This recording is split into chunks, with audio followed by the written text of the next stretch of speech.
Hello and welcome to the end of our first week of Weaning with Monty. We're on day 7 and on today's menu is parsnip, and I've just popped it in the blender with a bit of breast milk.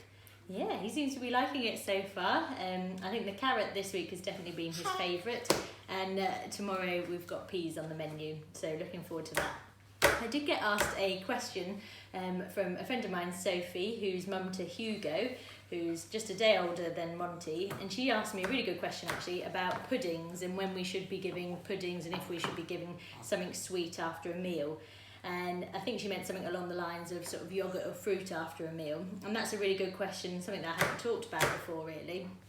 And there's lots of schools of thought on whether or not to do that. My suggestion would be to actually be at a stage first where you're giving them the 3 meals a day and snacks in between. Yeah, you're doing very well, you just need to get the thing in your mouth. And whether or not at that point introducing in something sweet after they've eaten. My suggestion would be actually to probably on the whole avoid puddings after meals, particularly when they're younger because they've got the rest of their life to eat sweeter foods. But if you are going to give a pudding, go for something like fruit or yoghurt as an option.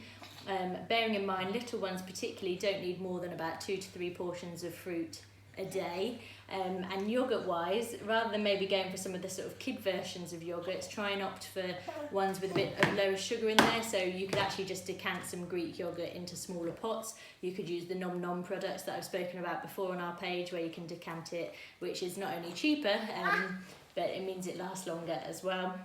So something to be mindful of. Puddings aren't a total no-go, and absolutely a treat now and then is good, but I would say, judging by portion size, we really want them to eat the main meal rather than the pudding. So focus on establishing 3 main meals and snacks in between to start off with, and then at a later date think about some of those pudding options. So thank you, Sophie, for asking that really good question. So yeah, so on tomorrow's menu we've got peas, haven't we? Which I think will be a success, and then in week 3, so the following week, we'll be looking at combining foods, so that'll be really good and hopefully more interesting as well.